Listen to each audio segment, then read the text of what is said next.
noite, Layers! Ótimo, ótimo, Hélio. É bem Bibotalk. Graça e paz, pessoal. Sejam bem-vindos ao Segunda de Lei, tópico 2 do capítulo 3. Ó, que introdução. E a gente vai refletir um pouquinho sobre o tópico estrutura e direção. Beleza? Páginas 63 a 66. Só para fazer uma nota aí rápida, no último encontro, a gente ficou de falar até a página 62. Me perdoe se, como eu chego atrasado, às vezes eu não pego todo o contexto, né? Então, eu acredito que a gente não caminhou nesse tópico relação entre o pecado e criação, mas é um tópico bem pequeno, então a gente consegue, né, depois ou durante, lembrar algumas coisas que foram ditas para nos dar um suporte nesse diálogo aqui agora que a gente vai fazer. Mas é só um ponto, eu acho que eu posso estar equivocado, mas depois vocês me corrijam, porque foi o que me pareceu. Mas, gente, o tópico é pequeno, leiam, por favor. Tem muita coisa lá que dá para aproveitar e faz sentido na leitura do estrutura e direção. Então, para começar, é legal a gente só entender o resgate que o autor está fazendo aqui quando ele inicia o primeiro parágrafo, fazendo essa colocação, né? Talvez seja útil reforçar esse ponto pela introdução dos dois termos técnicos mencionados anteriormente, que terão um papel-chave no restante dessa discussão: estrutura e direção. Então, se a gente for lá na página 21 e 22, eu gostaria muito de ler com vocês o que ele diz nas páginas 21 e 22, antes da gente começar aqui a pensar um pouquinho, isso vai ajudar bastante a gente a pensar, na verdade, sobre o tópico, é o que ele diz lá no último parágrafo, a partir do a distinção entre filosofia, aí eu vou continuar lendo aqui, só para vocês saberem o que ele vai falar, diz o seguinte: a distinção entre filosofia e teologia talvez possa ficar mais clara se introduzirmos dois conceitos-chave: estrutura e direção. Olha que legal, ele está usando esse termo lá no comecinho do livro, né, para introduzir o que é uma cosmovisão.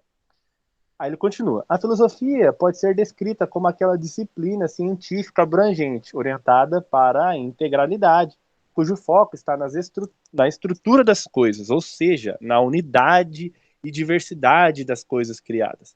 Ponto. A teologia sistemática cristã, por outro lado, pode ser definida como a disciplina científica abrangente, orientada para a integralidade, que tem o seu foco na direção das coisas, ou seja, no mal que infecta o mundo e na cura que pode salvá-lo.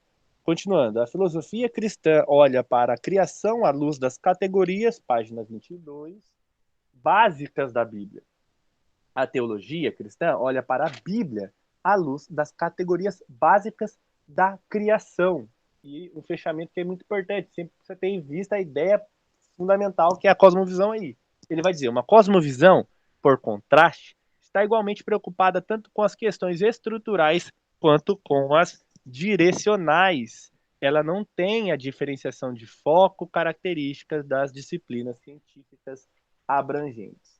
Só para a gente entender uma coisa, é que ele antes disso vai tratar, ou depois vai tratar, da necessidade da gente entender o que é filosofia e o que é teologia, e que ambas têm o seu papel na vida do cristão, tá? Mas como ele explicou lá, uma se preocupa de uma forma e a outra preocupa-se de outra maneira, beleza? Aí a gente volta lá sobre estrutura e direção, só para a gente relembrar o que ele vai falar acerca disso, né? Por isso que ele faz a introdução esclarecendo esses tópicos. Então, basicamente, o que é a estrutura, o que é a direção? Na página 63, a gente vai encontrar o que ele está querendo dizer com isso. Então, a estrutura refere-se à ordem da criação.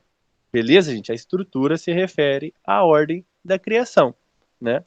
E a direção, assim, é o finalzinho lá do segundo parágrafo, ele vai dizer assim: a direção, assim, sempre envolve duas tendências que se movem a favor ou contra Deus. Então, a partir dessa colocação que ele está fazendo aqui, ele lembra a gente que ele já tem tratado que a estrutura e direcionamento desde o começo, e a partir dessas definições que ele faz, ele traz uma questão para a gente, tá, pessoal? Eu queria saber de vocês, se vocês entendem dessa maneira. Que desde o começo, a gente falando de cosmovisão, falando de criação, falando de lei, isso tem ficado mais claro para vocês? Vocês têm olhado para a criação de maneira diferente? Vocês têm olhado para o direcionamento da criação de maneira diferente? Como é que vocês têm percebido toda essa construção, toda essa imagem que ele vem criando desde o começo até aqui? Eu queria saber se isso tem mudado a cosmovisão de vocês, se a estrutura, se a direção das coisas tem ficado mais clara. Beleza? Aí quem quiser compartilhar alguma coisa para a gente partir daqui, se vocês quiserem comentar como isso tem se aplicado na vida de vocês, se desenrolado na vida de vocês, vai ser um prazer saber como está sendo. Beleza? Fiquem à vontade.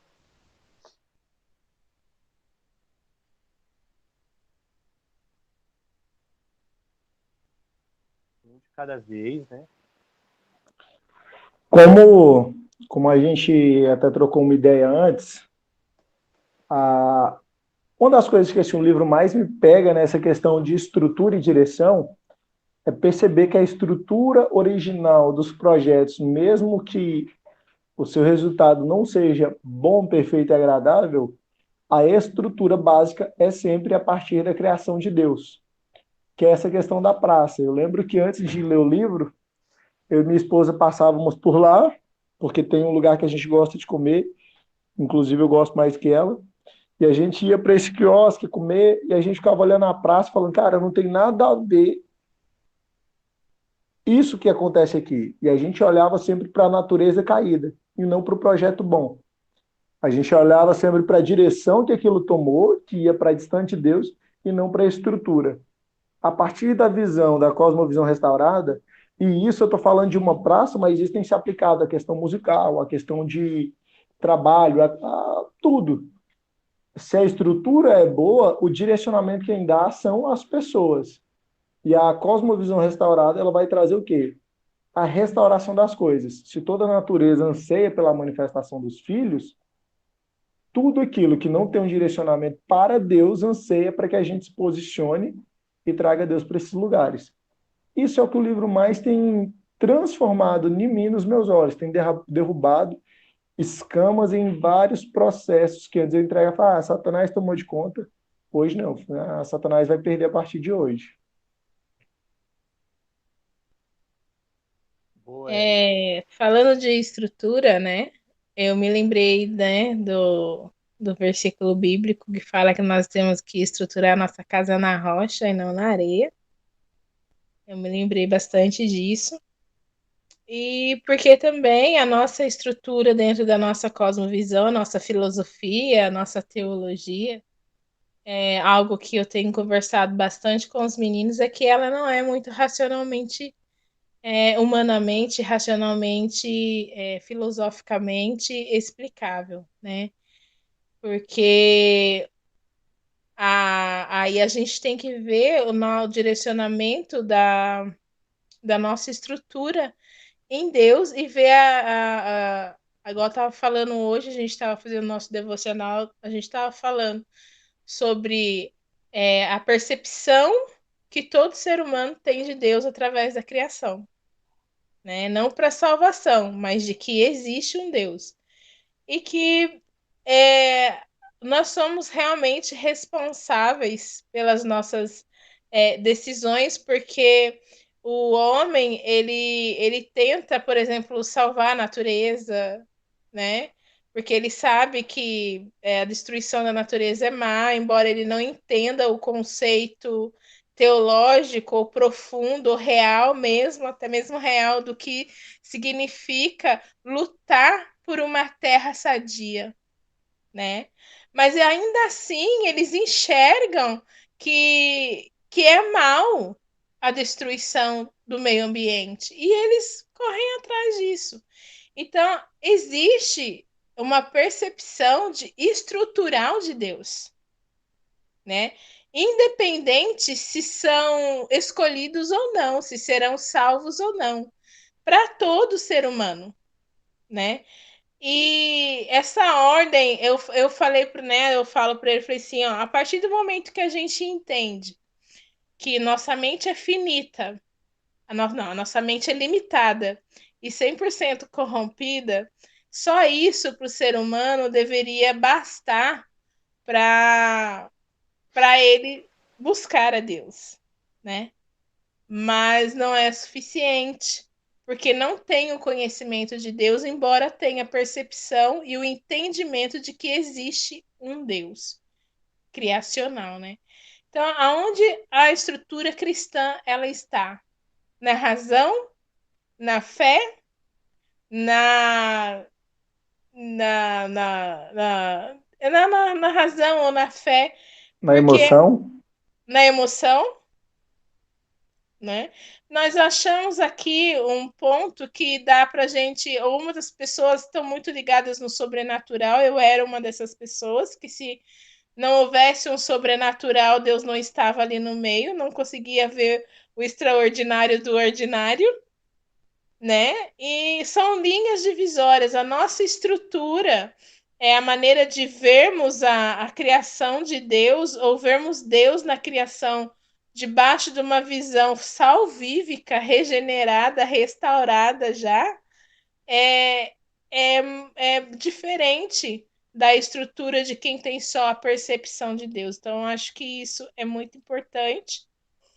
E a direção que isso dá às nossas vidas ela é ímpar para cada um, né?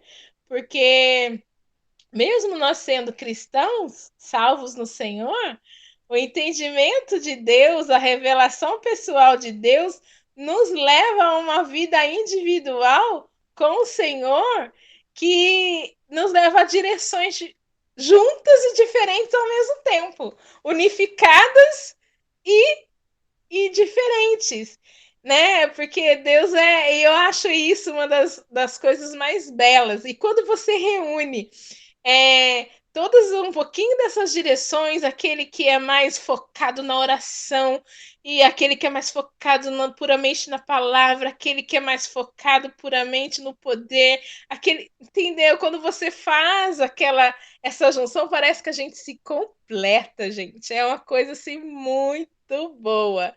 Por quê? Porque Deus está presente em todas essas formas de direção que guiam a Ele, né? Ou que vem dele direcionando as nossas vidas. Sempre tem alguma coisinha que o Espírito Santo dá aquele gancho. Sempre tem uns é voltado para a oração mesmo, outros é mais mesmo para a palavra. Uns Deus abre o entendimento de uma forma extraordinária e é muito bonito de se ver. Mas o que eu falo para os meninos é que quando Deus se revela, eu falei para ele, uma das coisas que nenhum ser humano na face da Terra consegue definir é o que é santidade. Eu falei, não existe um ser humano, ainda não vi um teólogo que defina santidade com a mesma revelação que é quando Deus nos dá a percepção, o entendimento que ele é santo. Cara, não vi nenhum teólogo conseguir descrever santidade com palavras que realmente digam sobre a santidade de Deus, de quando Deus dá o entendimento que ele é santo. Cara, eu falo para eles, eu falei assim, aquele entendimento, quando a sua mente abre e entende que Deus é santo, colocar em palavras isso, então a nossa estrutura ela está em Deus, graças a Ele, né? E o direcionamento dele para as nossas vidas são unificados e diferenciados, rico em diversidade. É isso. Amém, Kiel. Carlos, fala aí. Interessante que a Raquel falou sobre santidade. Eu, estudando a Bíblia, né, eu fiquei admirado de como é descrito santidade na Bíblia, né? Porque a santidade, pela Bíblia, é que tudo que você vai fazer, pensar, qualquer atitude sua tem que ser pensando no bem comum, acima de tudo, pensando se você vai, aquilo que você vai fazer, vai pensar, vai falar, vai ofender a Deus ou vai ofender algum próximo seu. Ou seja, a santidade é atitudes pensadas no bem comum. Quando você faz as coisas pensando que vai ser bom para as pessoas. Você pode se excluir, mas você não pode excluir Deus e o seu próximo.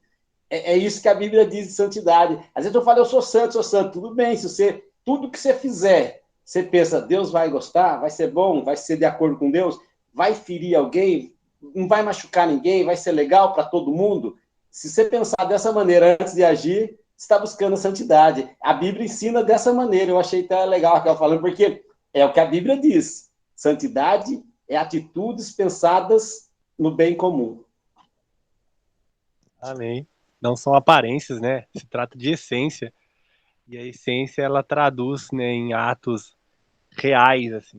Muito louco. Eu tava pensando em tudo que já foi dito aqui, né? O Hélio falou sobre essa ideia de um olhar para um mundo diferente.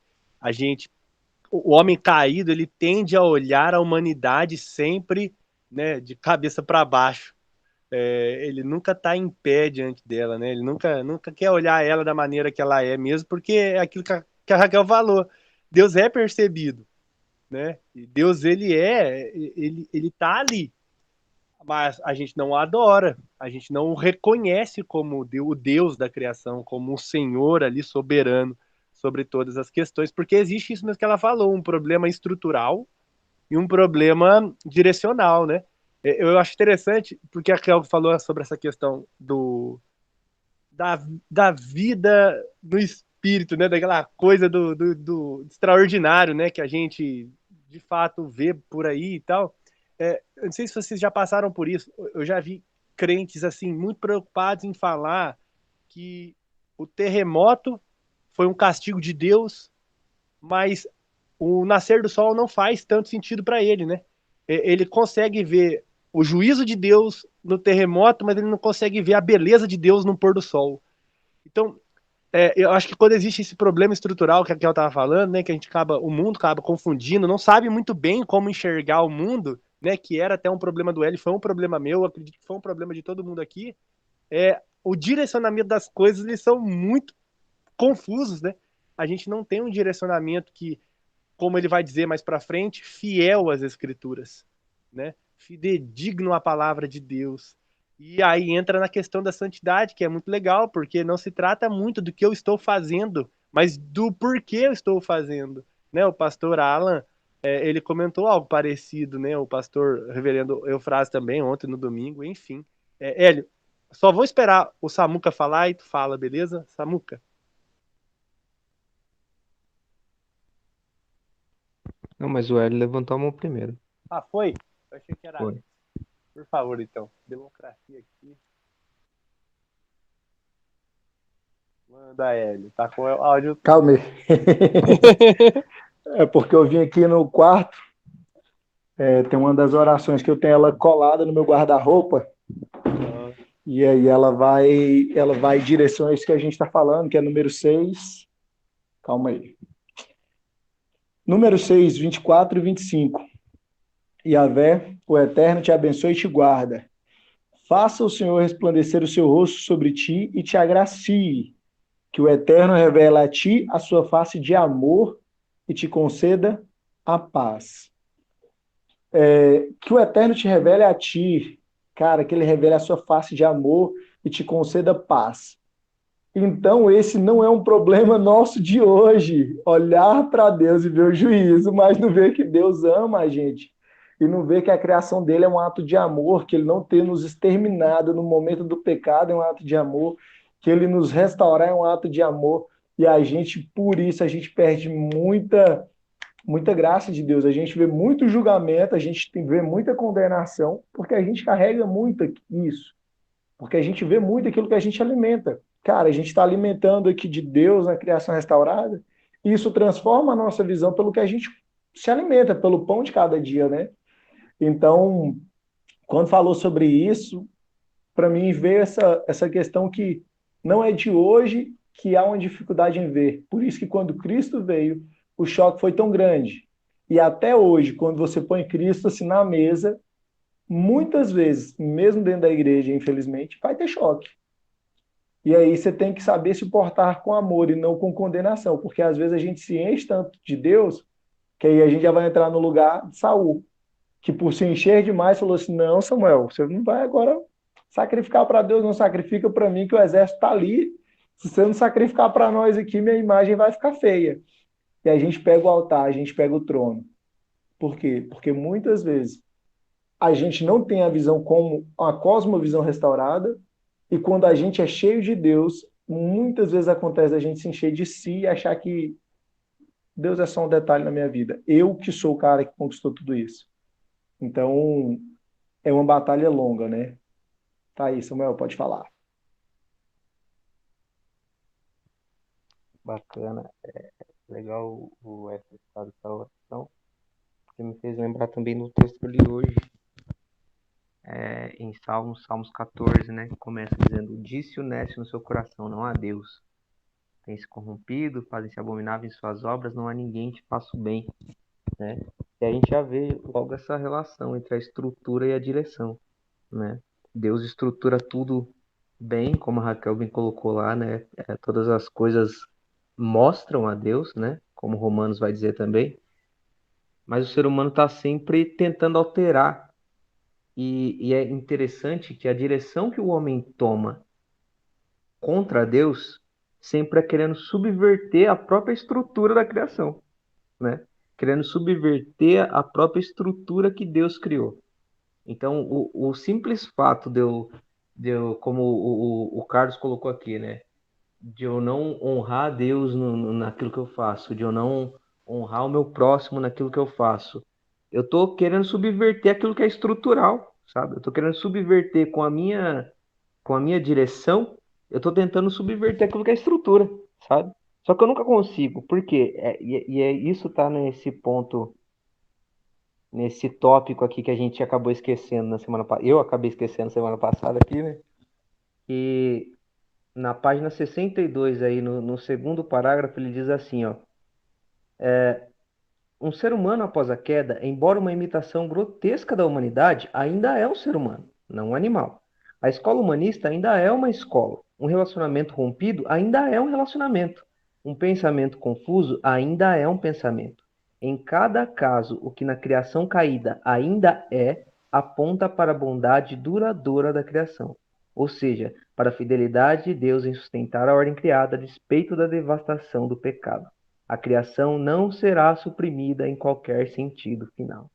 Então, o que a gente vê é que, por mais que o ser humano tente deturpar a estrutura vai sempre estar lá, sabe? Deus está sempre lá. O relacionamento, mesmo que esteja corrompido, ainda é um relacionamento. O casamento, mesmo que esteja um fiasco, ainda é um casamento. Foi Deus que estruturou, sabe? E isso é maravilhoso da gente ver. Isso é a graça de Deus sobre as nossas vidas mesmo. Tem como não tem o que falar, né? A gente viver num mundo que a gente vive, onde tudo está cada vez mais deturpado, e a gente ainda encontrar pessoas que louvam essa estrutura, que louvam essa boa criação que Deus fez, é graça de Deus, sabe? É graça de Deus, porque a gente vê lá que ninguém é bom, mas ainda assim a gente ainda consegue ver, sabe? A glória de Deus no pôr do sol, a gente ainda consegue ver. Isso é maravilhosa, a graça de Deus sobre as nossas vidas.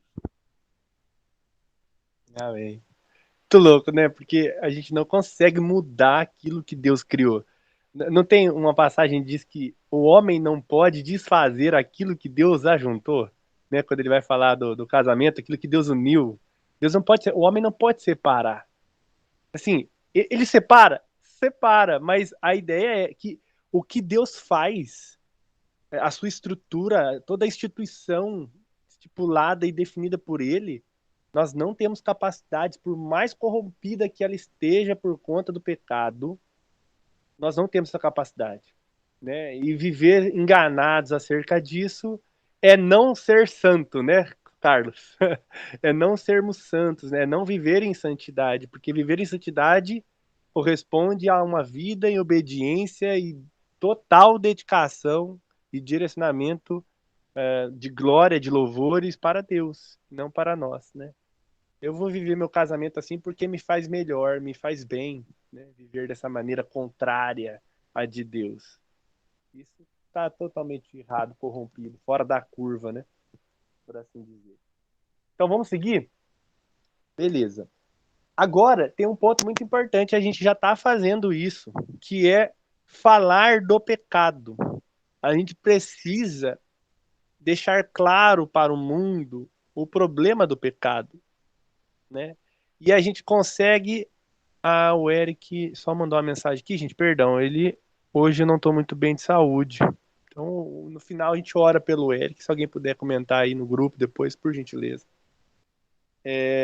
Então a gente vai entrar agora, já que a gente entendeu o problema e a gente está falando dele, né? A gente está falando de uma estrutura que o homem corrompe, de um direcionamento distorcido, desviado, né? Um termo mais comum a nós, daquilo que nós, né, entendemos como que é correto. Ele vai falar o seguinte nesse último parágrafo da página 63, que a gente vai ver no próximo capítulo, como a redenção em Jesus Cristo, ele é o antídoto e decisivo, antídoto, perdão, completo e decisivo para a distorção criacional e como ele renova a possibilidade para a verdadeira obediência. Fora da redenção, no entanto, os efeitos devastadores do pecado na criação também são contidos e neutralizados.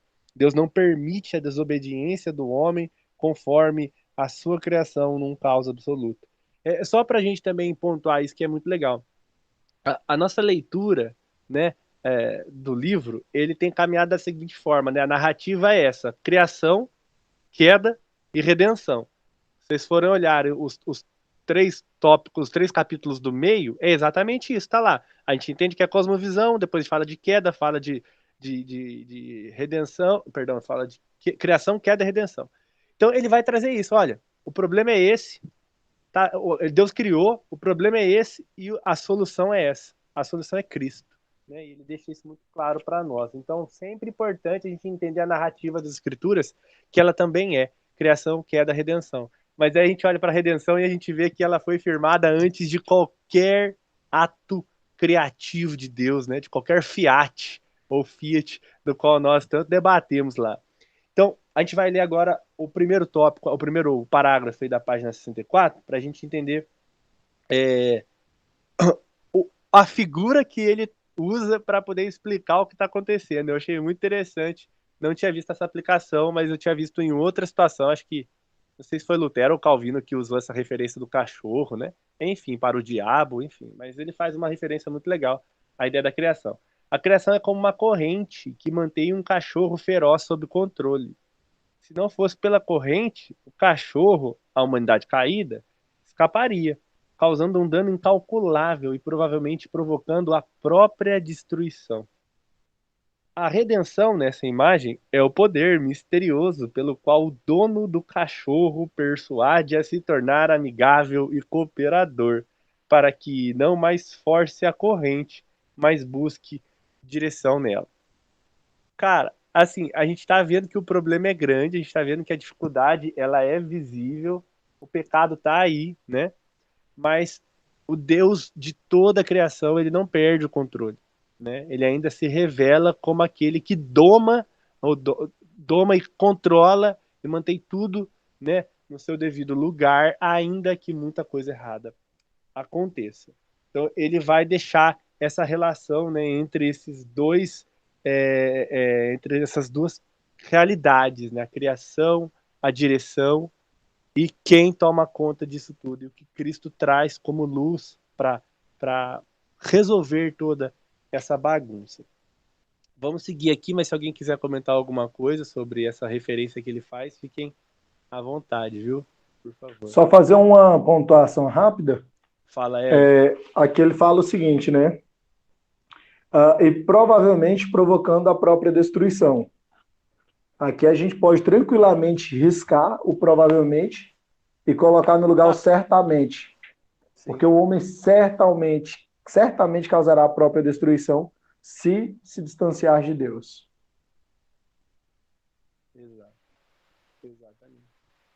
Continuando, então, no final do parágrafo, ele vai fazer uma outra pontuação acerca da estrutura, né? E como a estrutura, ela vai ditar muitas coisas aí né, a partir daquilo que nós cremos e aquilo que a gente tem falado até agora. Então, ele vai dizer o seguinte: a estrutura de todas as hipóteses criacionais persiste a despeito de sua perversão direcional. Essa estrutura, ancorada à fidelidade de Deus, coloca um limite na corrupção e na escravidão forjadas pelo mal. Então, é possível ver a beleza da criação, é possível ver a boa mão de Deus, a graça de Deus, o favor de Deus, tudo quanto Deus faz, né, e opera ao preservar a sua obra criada, né? A gente falou um pouco de preservação, de sustentação, ou tinha até um termo melhor para isso, agora eu me esqueci, o desenvolvimento da criação, né? Então, para os cristãos, isso é notável, né? E para aqueles que não conhecem a Deus, aqueles que não confessam a Deus, a gente volta mais uma vez para o texto de Romanos 1, né?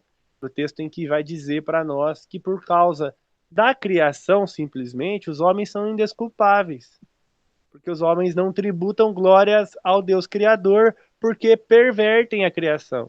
Elas adoram a criação em vez do Criador. Elas corrompem, elas trazem um direcionamento equivocado acerca daquilo que é criado, aquilo que é estruturado para ser vivido de maneira, né, a agradar e a bendizer a Deus. Beleza, gente? Alguém quer comentar alguma coisa sobre este parágrafo? A gente continua, porque a gente vai entrar numa parte boa aí. Não? Então, beleza. A gente vai falar agora de graça comum. Beleza? A gente vai aqui no página 64 ainda. Ele vai tratar, né, dessa tradição teológica e trazer para a gente alguns conceitos, né, que os teólogos usam para poder explicar isso que a gente está falando, né? Como isso se mantém belo, bom, sendo que isso foi corrompido, sendo que isso foi, né, deturpado pelo pecado. Vai falar que Deus manifesta a sua graça comum, né? E o que é a graça comum de Deus? Ele vai explicar.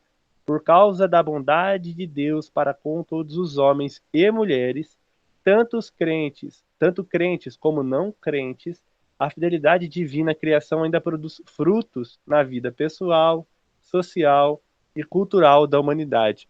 Acredito que muitos de vocês já disseram, eu já disse muito isso. Falei, cara, aquele ímpio dá um show muito crente por aí, sabe?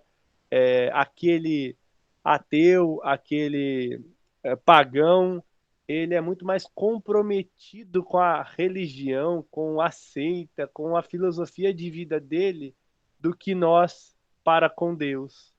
Então, o que a gente está vendo aí também, né? Um esforço do qual uma graça comum de Deus em capacitar homens e mulheres, em fazer com que esses homens e mulheres produzam, né, algo na concepção deles de qualidade, muitas vezes com grande retorno,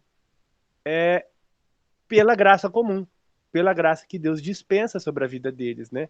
Possibilitando, né, um terreno dar o fruto, uma árvore dar o fruto, condições de plantio, condições de produção industrial, condição de pensamento, de produção literária e por aí vai, né? Se alguém tiver alguma outra referência para compartilhar e alguma experiência que teve também dentro dessa realidade da graça comum, por favor, podem ficar à vontade para compartilhar. Porque acredito que todos nós nos deparamos com essa capacidade, né, que Deus nos dá no dia a dia, Deus dá aos homens ímpios e crentes no dia a dia, na vida comum. Fiquem à vontade. Em contrapartida, ele vai falar da graça especial, né, que é a graça salvífica. Daí ele vai definir que é pela qual o pecado não é apenas controlado, mas perdoado e expiado, tornando possivelmente verdadeira e genuína a renovação interior. Mais uma vez a gente volta para Paulo, né, que diz lá em Romanos 12, que pela graça salvífica, a graça especial de Deus, qual é o nosso chamado? Qual é o nosso papel? É transformar o mundo, né? E não se conformar com ele. Mas fazer o quê? Ainda nessa vida, a relação do homem com a cultura, com os mandatos sociais, cultural, é fazer o quê? é renovar transformar a partir da renovação do nosso entendimento. Então, eu gostei muito do que o Hélio falou lá no começo. Ele falou assim, essa praça antes era desses caras, agora ela é de Cristo. Ela sempre foi, né? Mas agora nós compreendemos isso, porque não se trata do que Cristo descobriu que é dele, né? Mas trata do que nós descobrimos que pertence a Cristo.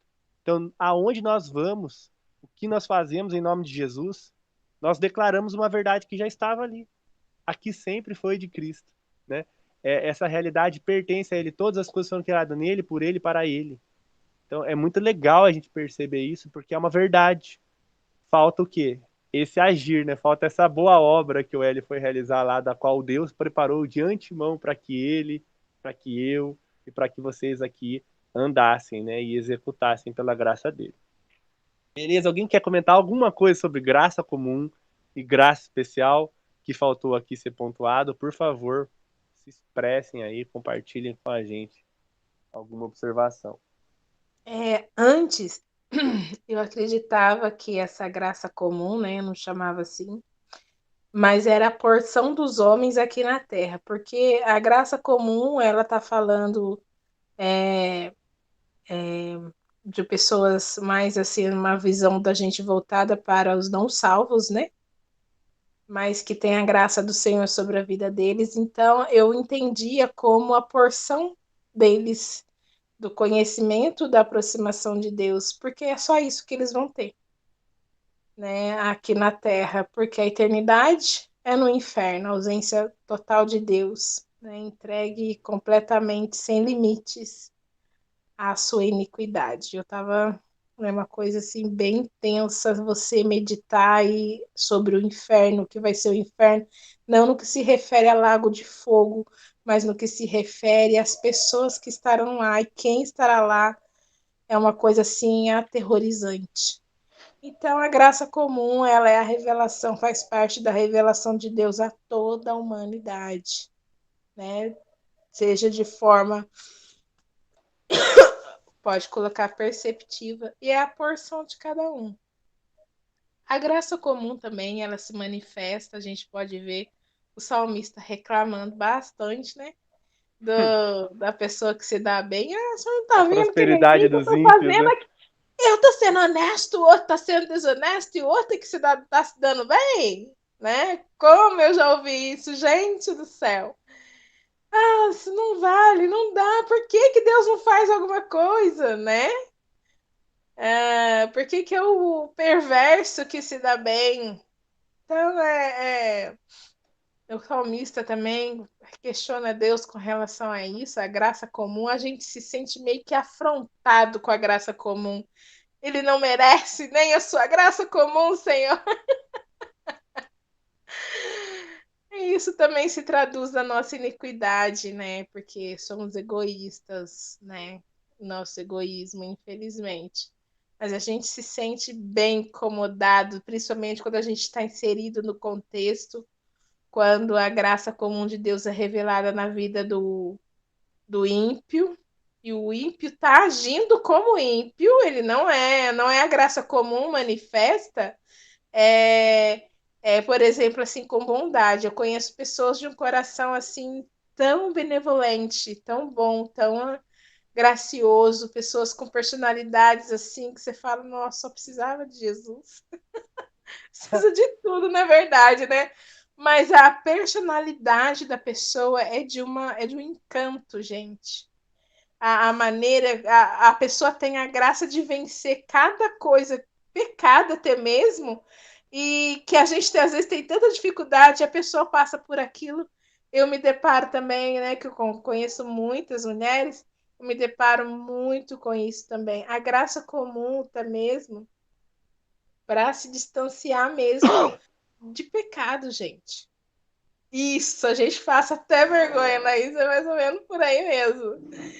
E assim, mas eu posso dizer que, né, eu tenho dificuldade de ver, principalmente quando a gente vê pessoas queridas ou a mim mesma inserida no contexto em que o ímpio está recebendo. Eu tenho a graça especial. e a gente tira o foco disso, a gente perde o olhar, onde o Pedro falou, né? A gente não consegue viver na nossa cosmovisão totalmente bíblica, é impossível ainda para nós. Mas a graça comum é uma maneira de Deus se revelar a todos os homens e estender realmente, como o livro está dizendo, a sua bondade a todos os homens. Tchau, fala. Gente, não precisa parar de falar porque eu tô querendo, não, porque eu falo demais. Mas eu não resisto a um Jeremias 12. Jeremias é um dos livros que eu mais gosto. Coitado de Jeremias. Profeta chorão, você? Profeta do caos. Eu gosto da. Eu não gosto, não, na verdade, eu acabo dando más notícias porque as pessoas às vezes faltam o bom senso. Mas Jeremias 12, 5 e 6 é puramente isso aqui. Ora, Jeremias. Jeremias vai lá e fala, né? Tu és justo, ó Yahvé, quem sou eu para questioná-lo? Contudo, eu gostaria de discutir contigo sobre a tua justiça. Por que o caminho dos ímpios prospera? Por que todos os traidores vivem sem problemas? E aí, Deus fala para ele no versículo 5, ora, Jeremias, se te propusestes a correr com os seres humanos e te cansaste, como poderá competir com os cavalos? Se tropeças mesmo em terreno firme e seguro, o que fará nos matagais junto ao Jordão? A gente muitas vezes olha para aquilo que o ímpio, aquilo que o outro tem e esquece que Deus tem algo para nós, que foi planejado desde antes da criação, de chamar, sabe, tudo a existência, ele já tinha o nosso nome escrito. Então, mas tem algo que, assim, para mim é diferencial, é um marco na minha vida. Eu vim a gostar de ler a Bíblia, eu vim aprender a ler a Bíblia e amar a Deus, não dentro da igreja, mas dentro de uma escola de filosofia que não acredita em Jesus como Deus, mas como um mestre, assim como Maomé. Só que lá as pessoas viviam tão intensamente a espiritualidade que eles vivem, que eu comecei a ler a Bíblia e fazer o link do que eles falavam com a palavra, até o ponto que eu falei, cara, daqui para frente não dá mais. Eu vivi 2 anos dentro desse lugar. Para mim foi um lugar, como eu digo, era fácil ser bom, porque na igreja eu não acho fácil. Eu acho que é um exercício, mas lá não, lá você chegava, tinha sempre alguém assim, sempre sorrindo, sabe? Essa pessoa com cara de sorriso, ovelha com cara de ovelha. Só que eles não tinham a Cristo. Lá um cara de 22 anos, eu completei 30 dia 14, virou para mim e falou assim, Hélio, não adianta, se você ver todos os céus e não conseguir trazer nada para a terra, você viveu tudo isso errado. Porque tudo que você vê de Deus, tudo aquilo que você vê de espiritual, tudo aquilo que você vê do céu, é para ser trazido para a terra.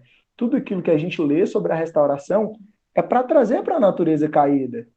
Então, quando fala sobre essa questão da graça comum, eu sempre penso nesse pessoal, assim, sabe, com um carinho imenso e com a dor no coração de saber que eles não conhecem a Jesus como a gente conhece. Porque do amor que eles têm é contagiante. O sorriso é mais forte do que eles mesmos imaginam. Samuca? Então, falando de graça comum, eu lembro muito de Ló, né? Ló olhando a região de Sodoma e Gomorra e ele fala que é. Aliás, ele fala não, né? O Moisés fala na descrição que era como se fossem os jardins do Senhor, né? Então Ló olha para isso, né? Só que lá atrás, lá no capítulo 15, Deus tinha falado que ele só estava aguardando a maldade de Sodoma e Gomorra se encherem para ele destruir essas cidades, né? E isso é muito louco, cara, porque é isso. Do começo ao fim a gente vai vendo que a cidade dos homens vai prosperando, né? Culturalmente, vai tudo dando certo, enquanto o povo de Deus está ali, são ainda cuidadores de ovelhas, são ainda naquela situação rural, não tem muito desenvolvimento, e a gente acaba pegando nessas questões mesmo. Mas por quê? Porque aí a gente enche os olhos, sabe? Ló encheu os olhos quando viu o que parecia o jardim do Senhor, sabe? Só que aí é que tá, a promessa de Abraão era muito maior, sabe? Do que uma simples campina. E essa é a graça da gente ver a graça comum de ver os ímpios prosperando e saber que o nosso consolo, o nosso descanso é muito maior, sabe? Que o nosso tesouro no céu é muito maior. E é louco porque no Salmo, acho que foi a Raquel que citou do Salmo, de Asaf, né? Que ele fala que entendeu a situação quando ele entra no templo, né? Quando ele entra no templo, ele vê o fim dos ímpios, né? E é essa questão. O Ló só foi entender o que ele tinha feito quando ele viu o fim de Sodoma e Gomorra, sabe? Mas Abraão esperou, confiante na promessa, sabe? E a graça é essa, sabe? De a gente entender que a nossa promessa é muito maior do que essa graça comum, a nossa graça é especial, sabe? A gente é especial por Cristo ter nos escolhido. Isso é maravilhoso, cara. Maravilhoso demais. Amém. Carlos, fala aí. Esse problema de Asaf, de Jeremias, mesmo de Ló aí, de ver a prosperidade do ímpio, né? Existe até hoje, sempre existiu, né? A gente já viu muita gente se perguntando e perguntando pra gente, mas por que isso, né? E eu sempre falo para as pessoas assim, mas pensa bem, se todo mundo que servisse a Deus fosse abençoado, saúde, riqueza, tudo, e quem não servisse fosse sofrido, pobreza, doença, Deus estaria condicionando as pessoas a servi-lo. E aí não seria por vontade, sim por condicionamento. E Deus não quer isso, Deus quer exatamente o contrário. Deus quer que você opte por ele, independente da circunstância. Agora, ele não pode condicionar, senão não teria graça. Senão ele fazia todo mundo, punha no redondo, não deixava pecar desde o começo. Então a prosperidade sempre vai ser, como diz, o sol para o justo e para o ímpio, e a chuva para o justo e para o ímpio, e não vai ter jeito. Agora é lógico que, em questão de prosperidade financeira e tudo mais, existe também um pessoal que é bastante esperto em negociar, existe também muita gente que enrola muita gente, que trapaceia, mas existem pessoas que sabem aplicar bem seus recursos. Então, agora, Deus não pode condicionar, né? Tipo assim, esse não me serve, eu vou sacanear ele, vou deixar ele sofrer e passar de necessidade, doença. Aquele me serve, eu vou abençoar. Aí todo mundo tava lá na igreja, tudo bonzinho. Não tinha ninguém ruim mais nesse mundo. Fala aí. É por isso que tem algumas igrejas cheias, né? Algumas? Tá cheio de igreja cheia. Isso é sacanagem, Samuel. Mas acontece, Partindo acontece. partindo do princípio que o Samuel falou, que a nossa esperança ela não é terrena e ela é eterna, né? Isso é bíblico. Aí a gente cai naquilo que há uma diferenciação. É que eles não sabem ainda do que o Carlinho falou. É que eles não sabem ainda, mas pela fé, a nossa vida basicamente é isso. A nossa vida é eternidade sem sofrimento, sem dor, sem tristeza, sem doença. E a deles é o quê? É iniquidade da sua forma mais pura, né? É inferno. Então, se a gente olhar pelo lado do que o Samuel falou, né? Então, é condicional, sim. A bênção é só a bênção final é dos salvos e o dos não salvos não é. Não é bênção. Mas eu tenho conversado com o Senhor, porque é um dos versículos que eu gosto muito, que é viver os bens do Senhor na terra dos viventes. Né? Eu falo para o Senhor, Filho Jesus, eu estou na terra dos viventes, né? E eu quero viver com a minha família os bens do Senhor na terra dos viventes. E eu falo para o Senhor, eu não te peço que o Senhor me tire o tempo de chorar, o tempo de sofrimento, porque há um tempo determinado para todas as coisas debaixo do sol, como o Senhor disse. Mas se você vê, Abraão teve tempos de choro, né? Os pais da fé tiveram, apóstolo Paulo teve, mas apóstolo Paulo diz ser viver feliz em toda e qualquer circunstância, na bonança e na escassez. Isso quer dizer que ele viveu os bens do Senhor na terra dos viventes também, embora ele tenha vivido o tempo da escassez. Mas ele vivia o tempo da escassez, mas ele não permanecia no tempo da escassez. Então, isso é uma outra coisa, assim, que nos leva a orar ao Senhor, me leva a orar ao Senhor. O tempo que a gente passa, por exemplo, com uma determinada tribulação. Porque eu falo para o Senhor, eu não te peço, Senhor, que não me dês tribulação, porque neste mundo tereis aflições, Senhor. Eu te peço que o Senhor não me perturbe nela. Né? Então, que o Senhor me livre dela, para que eu viva os bens do Senhor na terra dos viventes, para eterno peso de glória, futuro de glória aí. Então é isso, essa é a minha cosmovisão, tá? Eu falo diante do Senhor que fez Jesus, eu quero. Eu falei, Senhor, seria perfeito assim, eu queria a prosperidade dos pais da fé e o poder dos apóstolos. Puxa vida! Ia arrebentar. Não ia. Se prepara que a casa vai encher, viu? Prosperidade também é de família. Vai nascer criança pra rodo. Ô, Samuca, tinha levantado a mão, desceu. Não, eu tinha levantado antes, aí tava ainda, eu abaixei. Mas já foi, já, eu já falei o que eu queria falar. O Hélio também tinha levantado, baixou. Tô aqui, doido para falar, Fala, para Hélio. variar. Cara, eu tenho uma visão um pouco diferente e eu vou seguir na linha da Raquel, porque Mateus 10 e Lucas 10, eles vão falar assim: vão e anunciem que é chegado o reino de Deus.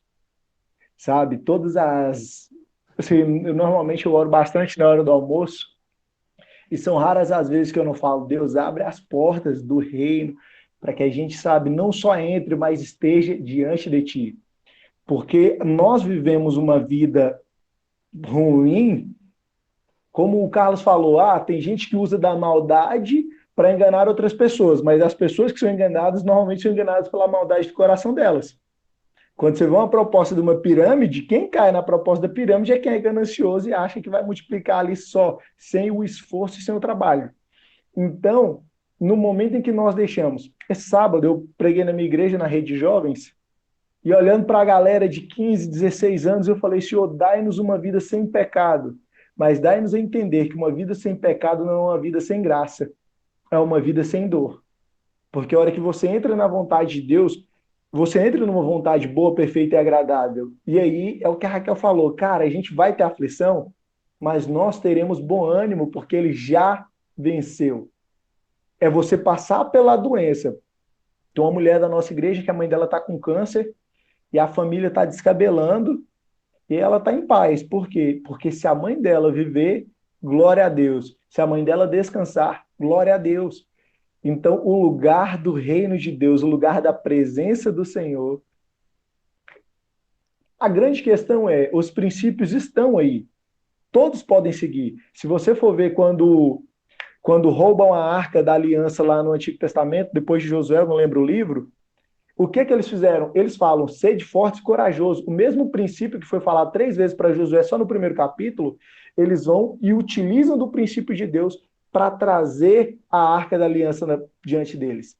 E nós, com esses princípios, que nós temos um Deus que ensina, nós temos a palavra, nós temos uma linha de pastoreado que ensina, nós vamos viver no reino. Desde já até a eternidade. Não tem outra. Carlos. Interessante o que a Laís escreveu. Só rapidinho. O interessante que a Laís escreveu, porque tem que ser um tempero, Laís. Tá?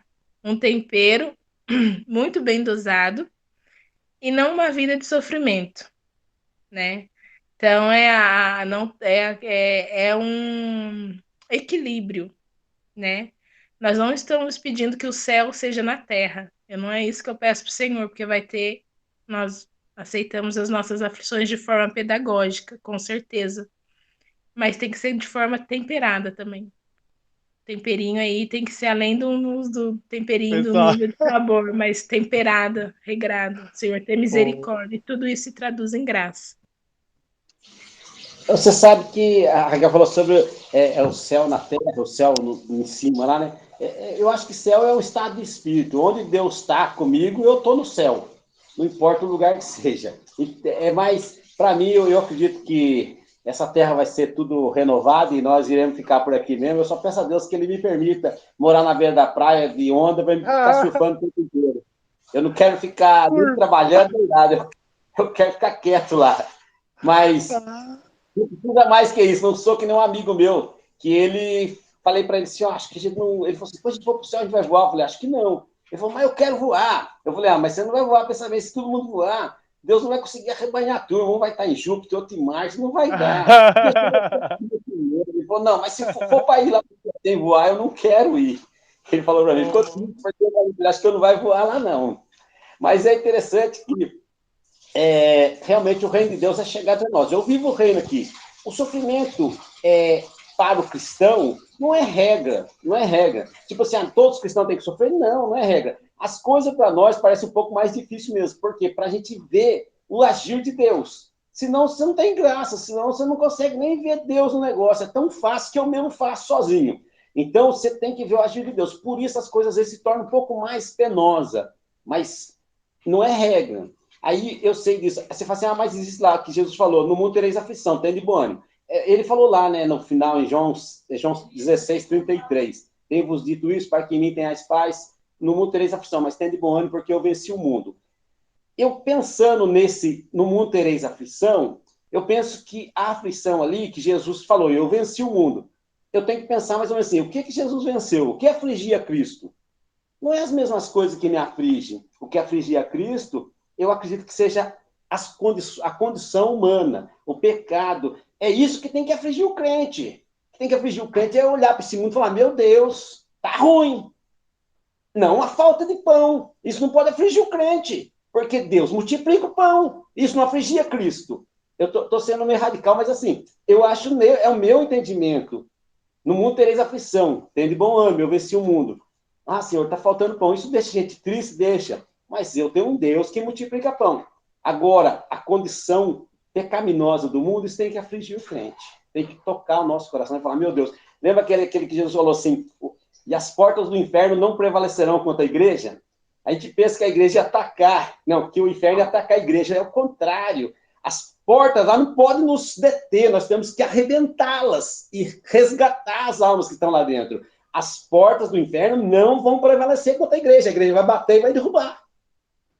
É isso que ele disse lá. Ele disse, as portas do inferno não vão prevalecer. Você lembra um castelo forçado e aquele povo atacando, derrubava a porta. É esse sentido que ele disse. A porta do inferno não vai prevalecer contra vocês, não. Amém. Eu vivo o reino de Deus, hein? Aqui. Amém. Glória a Deus. Pessoal, então, só para a gente fechar esse tópico, a gente começou falando de graça, né? A gente permeou em vários aspectos, né, da vida humana, da condição humana, né? Foi muito legal o Carlos ter lembrado disso, porque de fato, né, se a condição humana ela é difícil demais, quanto mais para o crente, né? Quanto mais para nós que entendemos que não é essa a condição para a qual Deus nos criou. Então, a gente está sofrendo antes mesmo de qualquer enfermidade nos acometer, de qualquer dificuldade financeira, enfim. É importante a gente aprender com o que o Senhor tem permitido, né, na dose, como a Raquel colocou, que Ele dispõe sobre nós, né, e aprendermos a nos contentarmos em qualquer situação, né, sofrendo ou não, nós precisamos, né, estar confiantes que Cristo está cuidando de nós e que essas breves e momentâneas tribulações elas não se comparam com o peso de glória que nós, né, encontraremos e já recebemos na pessoa do Filho de Deus, né, Cristo Jesus, nosso Senhor. Raquel e Carlos levantaram a mão aí, por favor, Kel. Nós não fomos feitos para o sofrimento, assim como não fomos feitos para a morte. Então, o sofrimento, ele é algo muito penoso para nós, porque não fomos feitos para isso. Fomos feitos para a glória de Deus, para estarmos satisfeitos em Cristo. E a missão de Jesus era vir à Terra, né, para nos salvar, né? E ele via, né, a condição, então isso gerava sofrimento em Cristo. Mas se a gente isolar o sofrimento de Cristo, que todo nosso sofrimento deve ser como o de Cristo, é como eu falar que o sofrimento da Laís tem que ser o meu sofrimento, ou o meu sofrimento tem que ser o sofrimento da Laís, tá? Porque uns sofrem, tem gente que passa por uma situação de doença na família de uma forma bem tranquila, aceita a vontade do Senhor, até mesmo de morte. Mas tem pessoas que passam por outros tipos de sofrimento que lhe é penoso. Entendeu? Era penoso para Cristo o sofrimento porque Cristo é Cristo. Então, era penoso para Cristo ver a condição humana.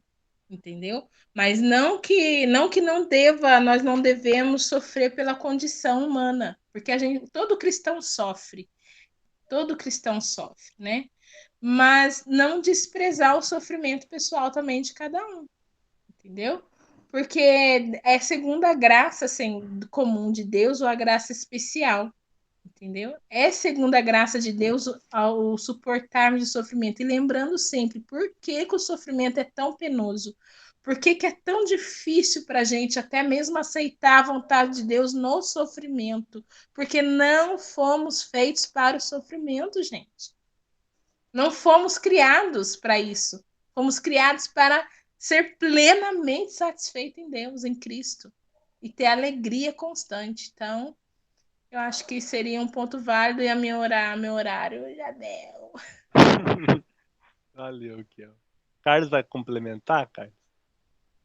Você vê, eu estava pensando, né? Que eu estava falando, e antes dela falar, eu estava pensando sobre quando Jesus chegou lá no sepulcro de Lázaro, né? E tem lá, né? E Jesus chorou. E as pessoas falam assim, olha como ele amava Lázaro, ele chorou. Pode ser que sim, por ele ser humano, pode ser que ele tenha sentido uma tristeza. Eu, apesar disso, eu não acredito que Jesus chorou pela morte de Lázaro, tá? Eu vou falar que eu não acredito e eu vou dizer por quê. Eu sou amigo, por exemplo, do Chico. Aí o Chico morreu. Mas eu vou lá para ressuscitar ele, eu vou chorar para quê? Eu vou ressuscitar o cara. Não tem por que eu chorar por isso. Ah, vou chorar pelo Chico e depois eu vou mandar ele levantar. Tem lógica isso? Não tem lógica. Eu trabalho dentro da lógica, eu sou muito na lógica. Então, por que Jesus chorou? Eu penso comigo, isso é pensamento meu, né? Que foi de olhar a situação do homem. Ele pensar, eu não criei o homem para isso. E olha onde eles estão, olha como eles estão. Aquela agonia de ver os homens numa situação que não era para estar devido ao pecado, que é aquilo que a gente está falando aqui. O homem estava numa situação que não devia estar por causa do pecado. Isso levou Jesus a se constrangir e chorar. É um pensamento meu, tá? Não está escrito na Bíblia isso. Eu só não acredito que ele chorou pela morte porque ele ia ressuscitar Lázaro. E todo sofrimento, realmente, existe sofrimento específico de pessoas para pessoas, mas existem algumas coisas que são para a igreja. No caso no mundo tereis aflição, ele está falando para a igreja, é questão igreja, eu não estou falando pessoal. Eu não estou falando que alguma coisa vai me afetar mais do que outra pessoa. Mas no conceito igreja, o que tem que afligir a igreja de Cristo nesse sentido? É nesse sentido que eu falei, Raquel, no sentido de conceito igreja. Sim, sim. Não, mas, gente, independentemente da face da dor, né, por onde ela se manifesta, sempre vai ser expresso, né, de uma forma, mas revela-se condição humana do pecado, né, um ser humano caído, um ser humano pecador, as dores, os flagelos, o que o Carlos colocou, eu achei incrível, Carlos, foi exatamente esse ponto. Tem coisas que são para a igreja, porque, olha, serão perseguidos por causa do amor que vocês têm por mim, por causa do meu nome. Cara, o ímpio não sofre por amor a Cristo. O crente, sim, sofre por amor a Cristo. Só queria lembrar de uma passagem que eu acho muito legal, a parábola do filho pródigo, né? Para mim, as duas graças estão sendo bem manifestas, né? A graça comum ao filho que fica e a graça especial ao filho que volta. Então, depois vocês pensam um pouco sobre isso, mas é Lucas 15 lá. A realidade das graças ali. O ímpio não está satisfeito com a graça comum. E o crente nunca estará satisfeito sem a graça especial. Então, olha que paralelo, olha que é chocante para nós, né? Porque não adianta, a graça comum não salva, né? Assim como a criação não salva. O que salva é Cristo, graça especial. Fora disso, não há salvação, né? Então, é legal a gente, poxa, refletir sobre a profundidade das coisas que a gente está falando aqui, né? Profundidade da criação, profundidade da dor, a profundidade de tudo que nos cerca, nos rodeia. E a gente tem um Deus que está soberano, intacto, justo, belo, amoroso sobre tudo isso, sobre tudo que acontece. A gente vai acelerar um pouquinho, que eu não sei se você vai poder permanecer, eu vou acelerar um pouco. Não vai poder? Não. Se quiser se despedir, então, porque eu ia acelerar para você aproveitar e pegar tudo. Vai então, vou ficar. Vai, Pode ir. vamos lá. Bom que você gasta toda essa coisa que você tá pensando aí e dá dormir tranquila. Então vamos lá, gente. Só pra gente entender para que serve a graça comum e a graça especial de Deus. Olha que interessante. Ainda na página 64, ele vai falar que Deus nunca desiste da sua criação. Ele revela a graça comum como um sustentador de todas as coisas, do ímpio, do salvo, da criação, da planta, do animal.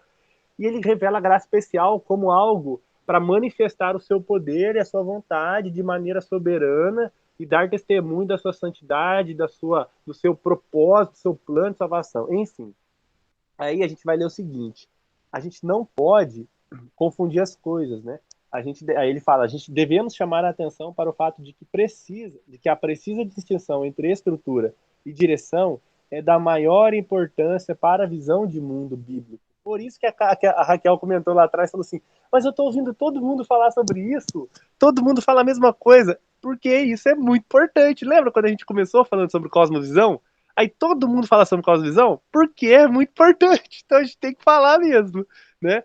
Aí continuando, o problema, né, a intenção de definir bem os termos e o que cada coisa representa, ele vai dizer assim, a gente evita o erro, né, esse erro equivalente de reduzir a direção à estrutura e conceber a dicotomia bem mal como intrínseca à criação.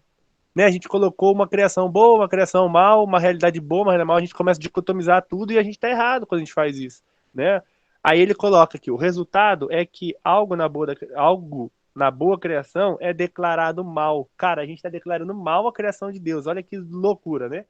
Aí ele vai dizer isso, que isso é uma forma de gnosticismo, e a gente já tratou do gnosticismo disso, e como isso está rondando, né? E a gente tem que perceber isso, tem que se atentar a isso. Ele vai falar o seguinte, lá na página 65, gente, eu vou acelerar coisa de 5, 10 minutos no máximo, mas vocês podem me cortar, beleza? Ele vai dizer assim, lá no primeiro parágrafo da página 65, parece haver um traço gnóstico enraizado no pensamento humano, que faz com que as pessoas culpem alguns aspectos da obra da mão de Deus por todas as aflições e desgraças do mundo em que vive, né? A doença é culpa de Deus. Já ouviram falar, né? A morte é culpa de Deus. E nunca uma resposta do nosso pecado. E nunca uma consequência dos nossos atos pecaminosos, né? Enfim, ponto. A gente vai pular agora pro último parágrafo aqui, que ele vai dizer assim, a culpa do mal não pode ser colocada sobre a criação, mas somente sobre a queda.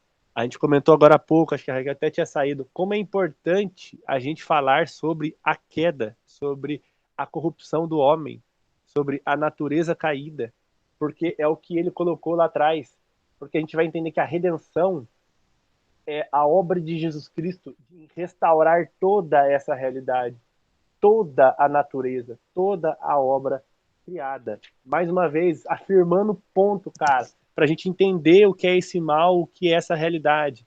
Ele diz o seguinte, o mal não é inerente à condição humana, né? Raquel colocou bem isso, a gente não nasceu para sofrer, a gente não nasceu para morrer. O mal não é inerente à nossa condição humana. Houve um certo tempo uma boa criação e haverá novamente. Olha a restauração aqui. Consequentemente, a restauração da criação não é impossível. Eu tenho alguns familiares que dizem assim, Jesus não volta mais, porque ele já veio e o pessoal matou ele. Ninguém matou Jesus, não. Ele se ofereceu, ninguém tem esse poder. Quando prenderam Jesus, Jesus disse, se não fosse Deus de dar poder, Pôncio Pilatos, se não fosse Deus, ninguém faria nada. Muito menos crucificar o Filho de Deus, sabe? Então, se todas as coisas aconteceram, porque Deus quis revelar soberanamente e perfeitamente a sua obra e mostrar para nós o quão pecaminoso nós estávamos, o quão pecaminoso nós somos e o quão caro é o preço pela vida. E ele faz isso de maneira perfeita. mostrando o seu filho perfeito, né, morrendo em nosso lugar. Para caminhar para o fim, eu quero muito, gente, as considerações finais de vocês. Eu vou ler 2 citações aqui. A primeira é: a estrutura de algo é a lei que está em vigor nele, e nenhuma repressão ou perversão terá êxito em anular a sua presença e o seu efeito. É legal que essa ideia de presença e efeito é aquilo que é basicamente aquilo que o pastor Alan falou sobre a semente. A semente é um ato e um potencial, uma potência. A criação, ela é um ato de Deus e ela tem uma potência que a gente nem imagina, mas a gente só quer ver o pecado e a gente quer corrompê-la e declará-la má, e a gente está errado quando a gente faz isso. Aí a última colocação, e aí eu libero para os irmãos, desculpa a correria, mas Deus força a sua reivindicação sobre nós na estrutura da sua criação, qualquer que seja a nossa direção. Amém? Ou seja, como disse Jó, e olha que Jó sofreu e entendeu muito bem o que era estrutura e direcionamento, né? E é legal que se aplica muito bem à vida dele. Ele diz assim: eu conhecia só de ouvir falar, né? Agora os meus olhos te veem. E ele compreende que nenhum dos planos de Deus podem ser frustrados.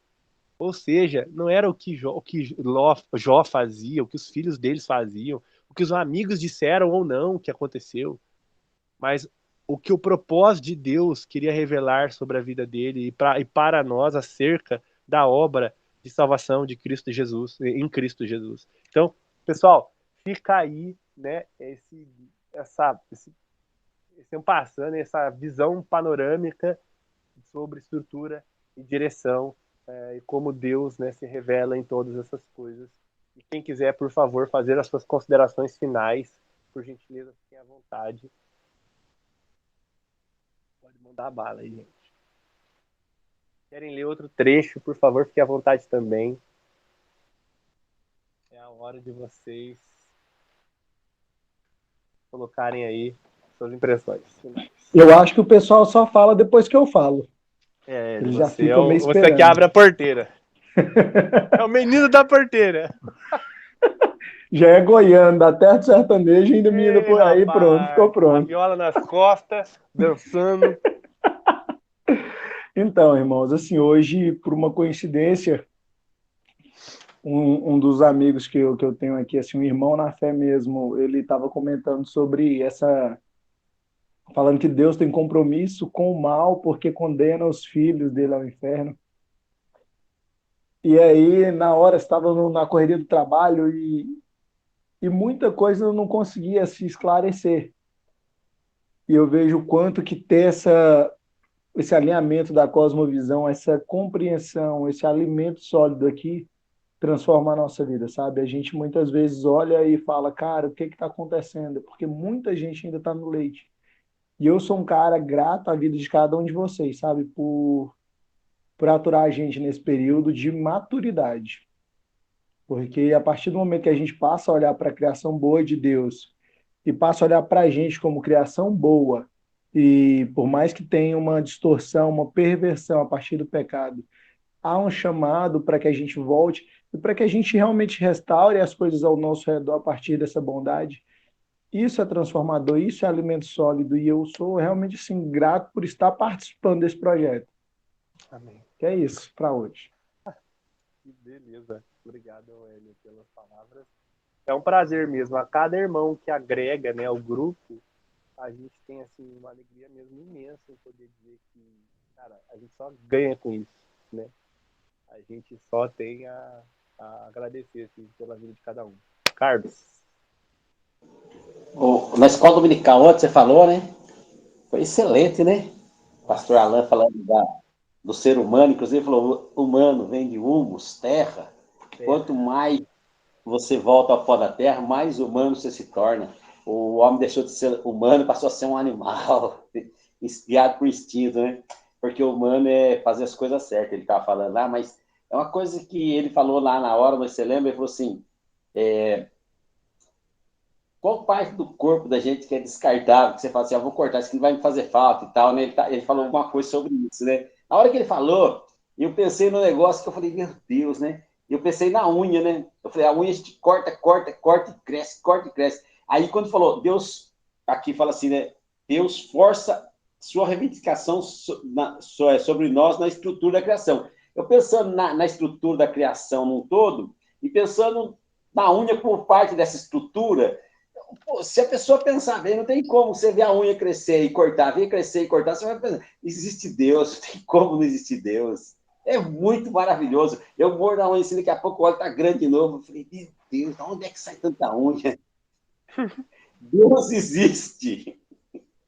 Deus força a Caraca, sua publicação sobre nós. Não tem jeito. rapaz, você tá pregando a partir da unha crescendo, isso foi demais. Benção demais, mano.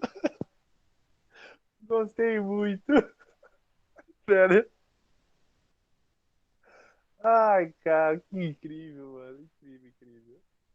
Mais alguém, pessoal? Alguém quer compartilhar alguma coisa? Considerações finais acerca do tema, do tópico que a gente tratou hoje? Samuel tá muito quietinho. Tô só de banho-maria hoje, só ouvindo aqui só. Depois dessa, então. Então, ontem eu pensei, quando o pastor Alan falou sobre isso, eu pensei no cabelo, mas a gente corta o cabelo e tal, né? Mas não fui tão aprofundado nessa teologia, não, parei por aí mesmo. Eu diria que o comentário do Carlos está arranhando a superfície do assunto. Ah, muito bom, muito bom. Cara, muito bom. Mais alguém? Por favor, Laís. Eu vou tentar falar, não sei se vai sair algum som. Nossa, entender, né, essa questão de uma cosmovisão reformada como algo urgente, nós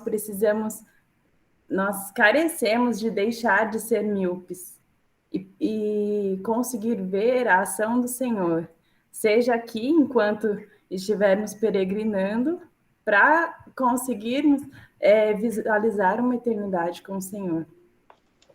Porque senão, igual o Hélio disse no começo, a praça é ruim, os relacionamentos são ruins, a família é ruim, e todas as coisas, né? Se a gente ter uma visão reformada e restaurada pelo Senhor, ainda aqui, com toda certeza, as nossas estruturas, elas não se abalarão, seja no mundo, na nossa família, na igreja, que são alicerces super importantes. Fala, Carlos. A Laís falando isso aí, me veio um versículo, uma frase de Jesus Cristo, né? Está registrado nos evangelhos, e ele fala assim, eu gosto demais dessa passagem, ele fala assim, se os seus olhos forem bons, todo o seu corpo será iluminado. Eu gosto demais, porque quando você olha as coisas com os olhos bons, seu corpo realmente... É demais isso aí, se os seus olhos forem bons, todo o seu corpo será iluminado. Mas se os seus olhos forem maus, ele completa, né? Todo o seu corpo está em treva, e com terrível treva. Exatamente. Pessoal, agradeço a participação de cada um. Deus abençoe a vida de vocês. A gente conclui agora, né, o segundo tópico. Semana que vem, já vou adiantar, é o terceiro tópico do capítulo 3, e a gente vai falar sobre a criação pervertida. Páginas 66 a 70. Beleza? Por gentileza, anotem aí, já se programem na leitura durante a semana. E é isso. Pode concluir? Brenda, por favor.